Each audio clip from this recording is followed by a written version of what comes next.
morning. Welcome, everyone. Welcome again. Thank you, and our new guests for coming, for joining us. So welcome and thank you for joining this Leslie Inc. Work Happy Workshop. My name is Anna Gomez. I'm the VP of Sales of Work Happy Retreats. I'm also known as the camp counselor here at Leslie Inc. This is our inaugural event, and this is part 2 of the workshop series, Millionaire Mindset.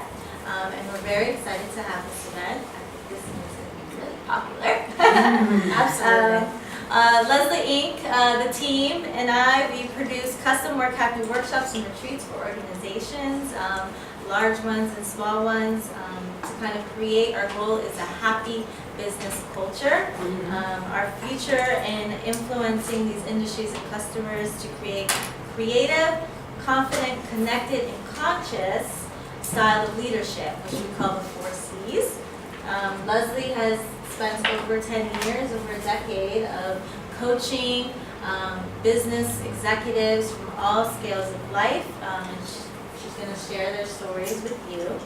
And the Work Happy Retreats promises education, insight, and practical tools that will empower you and your team for years to come.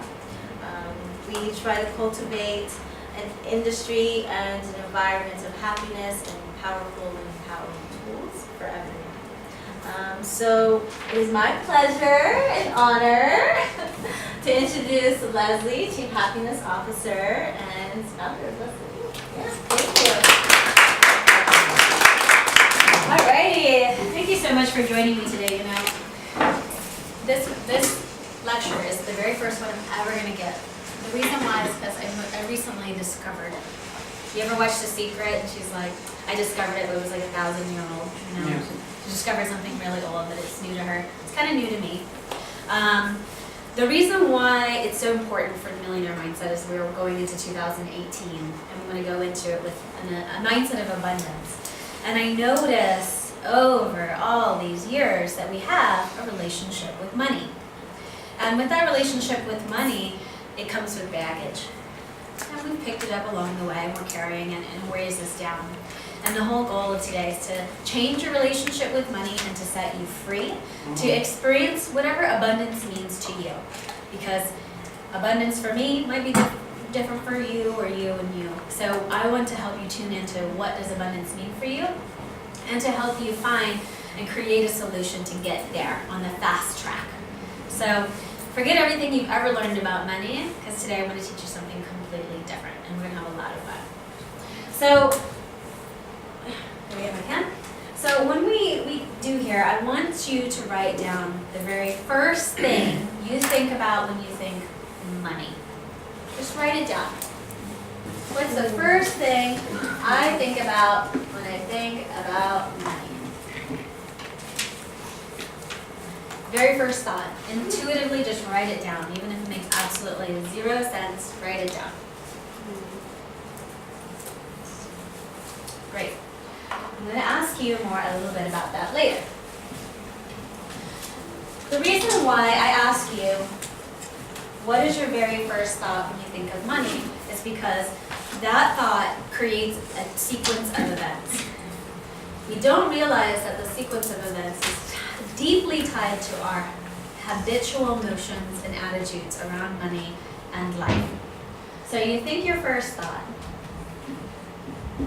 In the Bible, they call it the original sin. You think your first thought, and what happens? It creates an emotional chain.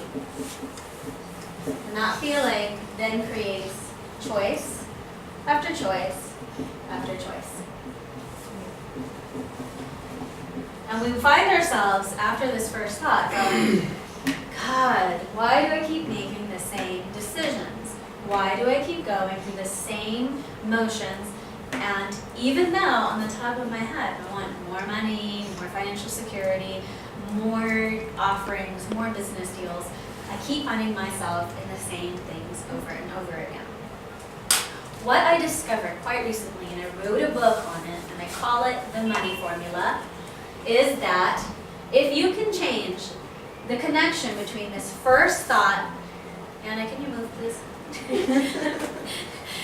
If you can change your first thought to this first feeling and neutralize it, you can then change the entire sequence of events. Yes, that's right, you can be a time traveler too. Really what this is all about is these two things. If you can master what you think and what you feel about anything, you can change the entire outcome of the situation. And the great thing is that this is a lazy way of changing your relationship with money. This is a lazy way of having more money. This is a lazy way of experiencing financial security. The reason why I say it's lazy is because we already intuitively know what to do. The programming is already in there. How to make calls, how to get out there, how to talk. We already know how to do these things. It's just that this thought and the feeling influences those behaviors. So when we change this and make it easy, it's just so natural. And it really does work. It was fabulous. So let me tell you a little bit about my personal story with money. So when I was growing up, or before I was growing up, let me tell you there, my mother was one of 7 children in the Philippines post-World War II. And they had nothing. And my grandfather, he had a stroke and he couldn't work. So it was just my grandmother who made ends meet and her daughters. She had more daughters than sons. And in post-war Philippines, near an Air Force base, what's the way out? Airmen. So my grandmother said to my mom, she's like, you have a choice. Either we starve or you have to prostitute yourself. And so my mom and one of her other sisters, they got into the sex trade at 15, very young. And so her relationship with money was completely changed forever. And when my mom married my dad, he was an airman. And in fact, the story goes in my family that the only way to get out of the Philippines was to marry an American and get out. That's the only way you could survive. Marry somebody rich and get out. My mom did, but the thing was is that my dad had his own relationship with money. Blue collar, work months and months. You get your money, you save it, but you got to be very stingy, very Scottish. That's my dad's side of the family. So he had his own relationship with money. Each of them had their own relationship with money, and they're 2 young people in their early 20s trying to make a life for themselves, and they had their own different beliefs and relationships, trying to make a relationship of their own. Naturally, spelled disaster. But we find ourselves like that, many of us. So my parents were never lazy. My parents worked all the time. My dad worked 60, 70, 80 hours a week. But we were working poor. And my mom, she would take part-time jobs. She had 4 kids. She would find every way to make ends meet. She would go to the clothes closet, Salvation Army. I mean, most of my memories of clothes and Christmas presents were from the Salvation Army. That's all I remember. We got a big break in 1995, actually. My family was awarded a Habitat for Humanity home. So it really was a hand up instead of a hand out. So we still had to pay it back, but we had to help build it. My memories of the home was working on the house. I was 10. And so we had this new home, and it was really great, but the financial situation didn't change. Even though the burden of buying a home was alleviated, we still struggled.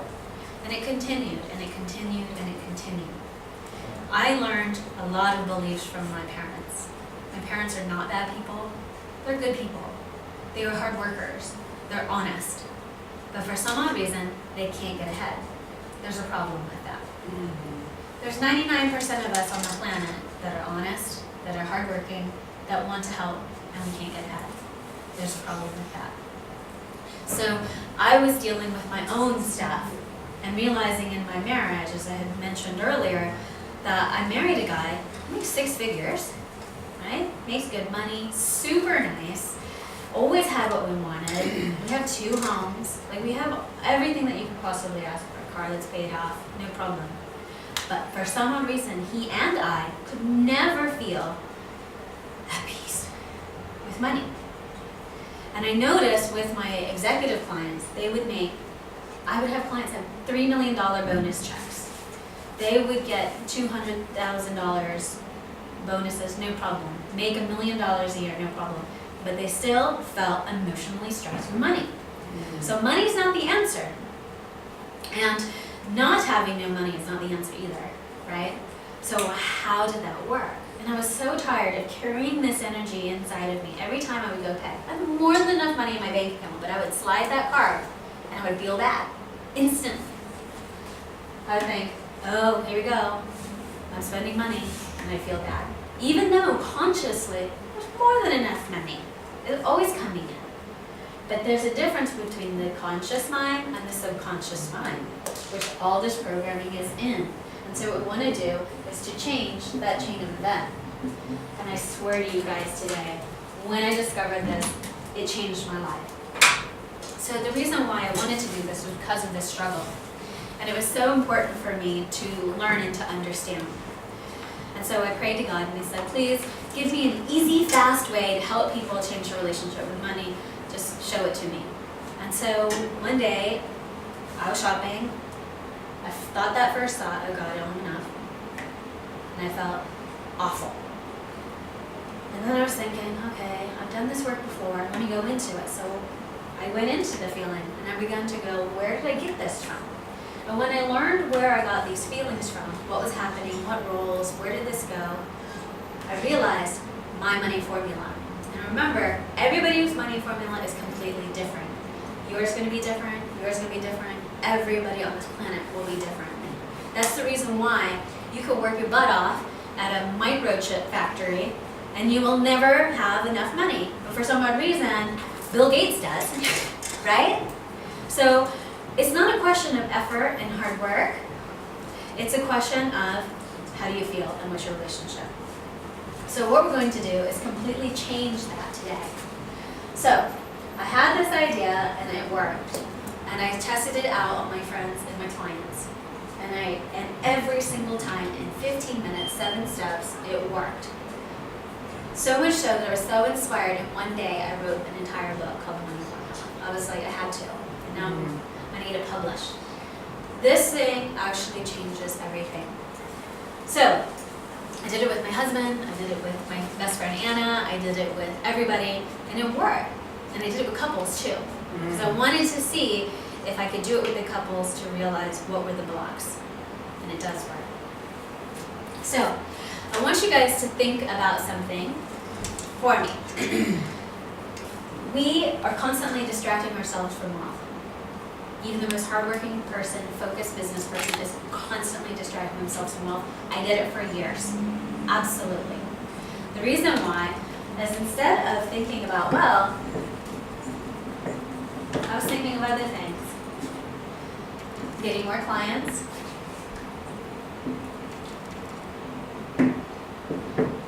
making more money, whatever that meant. Getting good reviews, etc. Welcome. I want you to think about what are the ways that you're distracting yourself from having and experiencing abundant wealth. Some people think about not having enough. Oh, I don't have enough money.